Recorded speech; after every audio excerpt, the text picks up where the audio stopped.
बिस्मिल्लाहिर्रहमानिर्रहीम। Welcome to MBBS ज़रा हट के। इस वीडियो में हम एक इंटरनल मेडिसिन का मोस्ट कॉमनली टेस्टेड टॉपिक है एक्रोमेगेली, वो डिस्कस करने जा रहे हैं। तो एक्रोमेगेली मोस्ट कॉमनली होता है पिट्यूटरी एडिनोमा की वजह से, growth hormone secreting pituitary adenoma की वजह से। पिट्यूटरी एडिनोमास आपको पता है माइक्रो हो सकते हैं। माइक्रो पिट्यूटरी एडिनोमास 10 मिलीमीटर से साइज़ में छोटे हो तो उनको हम माइक्रो पिट्यूटरी एडिनोमास कहते हैं, और अगर 10 मिलीमीटर से साइज़ में बड़े हो तो उनको हम मैक्रो पिट्यूटरी एडिनोमास कहते हैं। ये बिनाइन होते हैं क्योंकि ये फैलते नहीं हैं, मेटास्टेसाइज नहीं करते। ठीक है, ये फंक्शनल भी हो सकते हैं, नॉन फंक्शनल भी हो सकते हैं। अगर फंक्शनल हो तो वो मोस्ट कॉमनली प्रोलेक्टिनोमा होता है, लेकिन अगर वो growth hormone secreting pituitary adenoma हो तो उसकी वजह से हमारे पास जो क्लिनिकल पिक्चर आती है एडल्ट्स में जिनमें एपिफिजियल प्लेट्स क्लोजर हो चुकी है, उसको हम एक्रोमेगेली कहते हैं। और अगर बच्चों में हो एपिफिजियल प्लेट्स के क्लोजर से पहले तो वो जंजिटिज्म के साथ प्रेजेंट कर रहा होता है।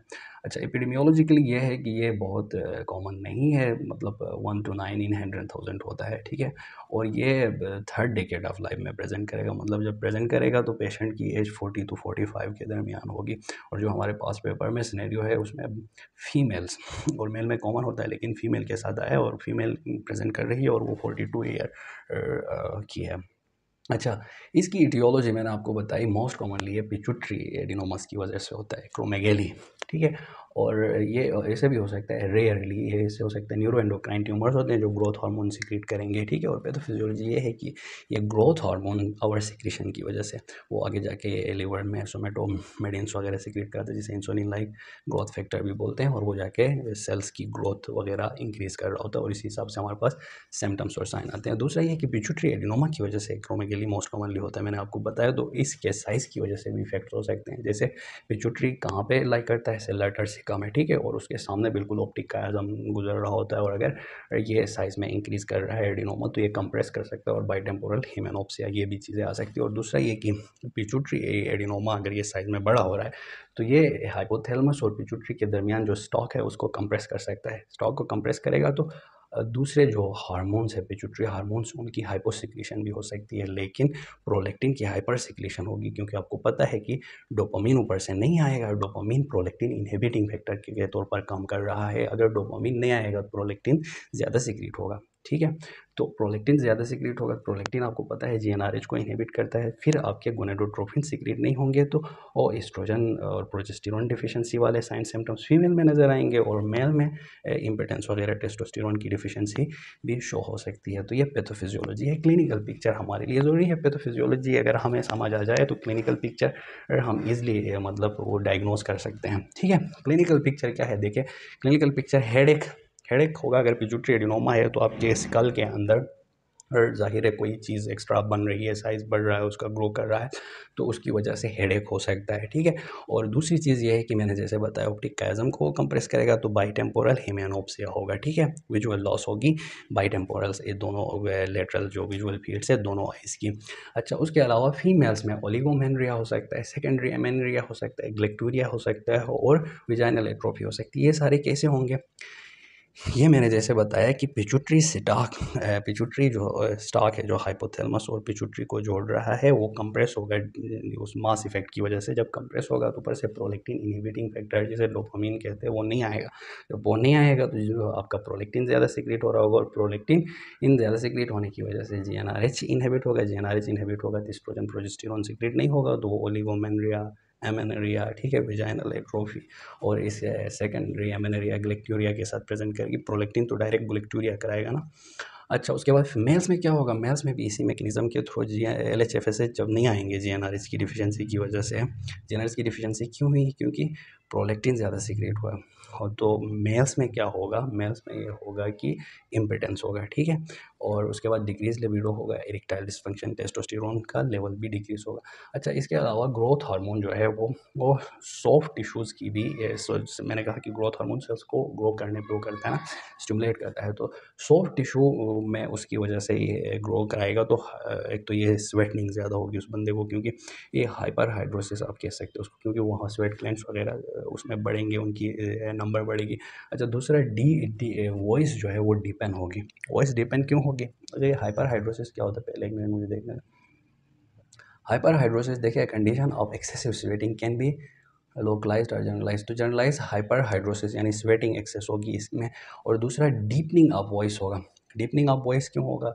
क्योंकि अंदर साइज़ बढ़ रहा है तो उस वजह से डीपनिंग ऑफ वॉइस हो सकती है। मैक्रोग्लोसिया होता है, ज़ुबान की साइज़ इंक्रीज़ होती है और साथ में मैक्रोग्लोसिया की वजह से आपका ऑब्स्ट्रक्टिव स्लीप एपनिया के साथ भी इसमें एक्रोमेगेली में सिकलेटल इफेक्ट्स में ये होगा कि क्रॉस फेशियल फीचर्स होंगे, ठीक है, क्योंकि फेशियल प्लेट्स तो क्लोज हो चुके हैं, तो जो लॉन्ग बोन्स है, लिम्ब वाले बोन्स, वो ग्रो नहीं करेंगे, लेकिन स्कल के बोन जो है वो ग्रो करते हैं, इसलिए इसमें क्रॉसिंग ऑफ फेशियल फीचर्स होगी, ठीक है। और आहिस्ता आहिस्ता इसके साथ नोज़ बड़ा होगा, फॉरहेड बड़ा होगा, जा बड़ा होगा, ठीक है, और मैक्रोग्लिंथिया बोलते हैं उसको, इसी तरीके से डिसमेट्रिया होगा, ठीक है। वाइडनिंग में हैंड्स और फीट की वाइडनिंग होगी। तो सिनेरियो में हमें ये बताया गया कि हेड का साइज़ बढ़ रहा है, शू का साइज़ बढ़ रहा है, इस तरह ग्लव्स का साइज़ बढ़ रहा है, इस तरह भी आ सकता है, इस तरह हमें क्लू दिया जा सकता है उसमें। जब भी देखो, consider acromegaly in patients who report having he had to increase head, shoe, gloves and ring size in past, ठीक है। तो ये जो है एक क्लू हो गया। इसके बाद अगर ये इन क्लिनिकल फीचर्स के साथ कोई प्रेजेंट कर रहा है तो हम उसमें क्या कहेंगे कि इसमें क्या कहते हैं, एक्रोमेगेली हो सकती है, ठीक है। जैसे मैं ये सिनेरियो पास्ट पेपर में, हमारे जो पास्ट पेपर में आया वो सिनेरियो रीड करता हूँ। देखिए, 42-year-old female presented with 6 month history of worsening headache, ठीक है, हेडेक आ गया। अच्छा, and deteriorating vision in both eyes, तो बाइटेम्पोरल हिमेनोप्सिया वाला आ गया, ठीक है। पॉलीयूरिया इन द रिसेंट पास, अच्छा, पॉलीयूरिया, पॉलीडिप्सिया, पॉलीफेजिया, जो डायबिटिक पेशेंट की प्रेजेंटेशन होती है एक्रोमेगेली में, वो भी होगी, क्योंकि ग्रोथ हार्मोन जो है वो डायबिटोजेनिक है, या इंसुलिन रेजिस्टेंस प्रोड्यूस कर सकता है, ठीक है। She was taking treatment for carpel tunnel syndrome, अच्छा, ये चीज़ें भी होंगी उसमें। इंटरनल ऑर्गन्स ग्रो होंगे एक्रोमेगेली में। एक्रोमेगेलिक जो पेशेंट है उसमें most common cause of death cardiac problems होते हैं, हाइपरटेंशन उनमें होती है, ठीक है, हार्ट का साइज इंक्रीज होता है, कार्डियोमायोपैथी जिसको बोलते हैं, और इसी वजह से एरिथमियाज होके उसकी डेथ हो सकती है। अच्छा, इसके बाद कार्पल टनल सिंड्रोम की ट्रीटमेंट उसमें कराई गई है, and she also consulted her general physician for menstrual irregularities, और गैलेक्टूरिया भी उसमें हुआ है। मैंने ये मैकेनिज्म आपको बताया कि कैसे मेनिस्ट्रुअल इरेगुलरिटीज़ होती है, क्योंकि वो मास इफेक्ट की वजह से ऊपर से डोपामिन को ब्लॉक करता है, प्रोलेक्टिन ज़्यादा सीक्रेट होता है, उस वजह से गैलेक्टूरिया होता है, और प्रोलेक्टिन जीएनआरएच को इनहेबिट करता है, जिसकी वजह से एफएसएचएलएच नहीं आता है, तो एस्ट्रोजन प्रोजेस्टेरोन डिफिशियंसी होती है, जिस वजह से एमेनेरिया हो सकती है, वेजाइनल एट्रोफी हो सकती है।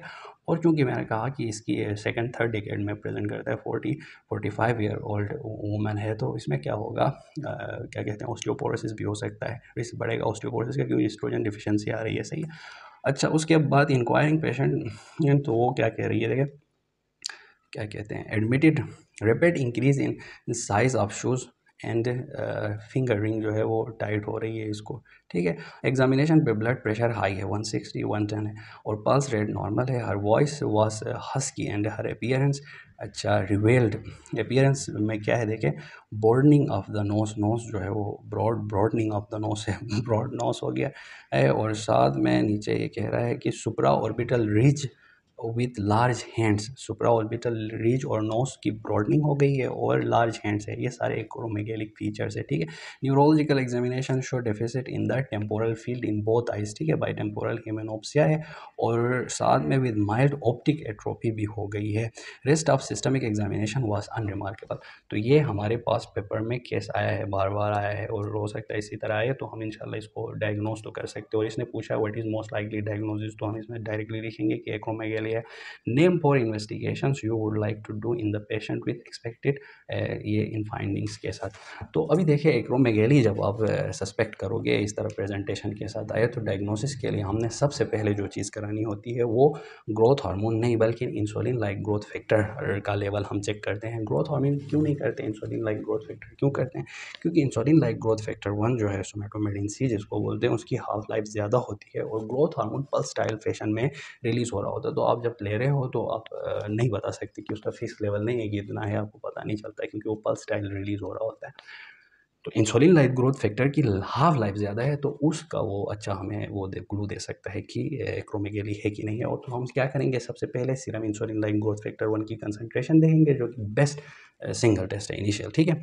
उसके बाद अगर एलिवेटेड है तो हम एक्रोमेगेली सस्पेक्ट जो हमने किया है उस की फर्दर हम टेस्टिंग करेंगे। अगर insulin like growth factor normal है तो एक्रोमेगेली को हम रूल आउट करेंगे, कोई और हमारी डायग्नोसिस होगी, ठीक है। फिर किसी और के लिए हम इन्वेस्टिगेशंस कराएंगे।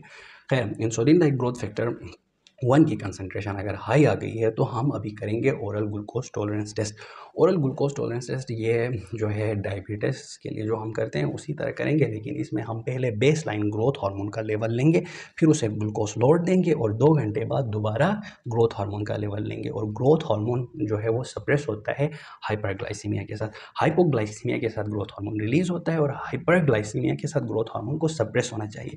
और अब अगर फीडबैक इनहिबिशन कोई रिस्पॉन्स नहीं कर रहा है तो आप कहोगे डिजीज़ है। ठीक है, आपने क्या किया, पहले इंसुलिन लाइक ग्रोथ फैक्टर का टेस्ट किया, अगर वो हाई आया तो आपकी सस्पिशन सही थी, आप अभी कंफर्मेशन की तरफ जाओगे, ओरल ग्लूकोज टॉलरेंस टेस्ट करोगे जो कि स्पेसिफिक है, उसमें आप baseline growth hormone check करोगे और उसके बाद उसको ग्लूकोज लोड दोगे और 2 घंटे बाद आप दोबारा ग्रोथ हार्मोन चेक करोगे। अगर ग्रोथ हार्मोन सप्रेस हुआ है तो एक्रोमेगेली नहीं है, अगर सप्रेस नहीं हुआ है तो आप जो है कहोगे कि एक्रोमेगेली है। अब आप क्या करोगे, ओरल ग्लूकोज टॉलरेंस टेस्ट जो है वो पॉजिटिव आ गया ना, आपका एक्रोमेगेली है ये आ गया, तो आप क्या करोगे, पिट्यूटरी का एमआरआई आप करोगे, तो उससे आपको पता चलेगा कि अंदर पिट्यूटरी एडिनोमा है कि नहीं है। ठीक है, इसमें पिट्यूटरी एडिनोमा होगा क्योंकि बाइटेम्पोरल हिमेनोप्सिया भी है, तो खा पिट्यूटरी एडिनोमा की वजह से।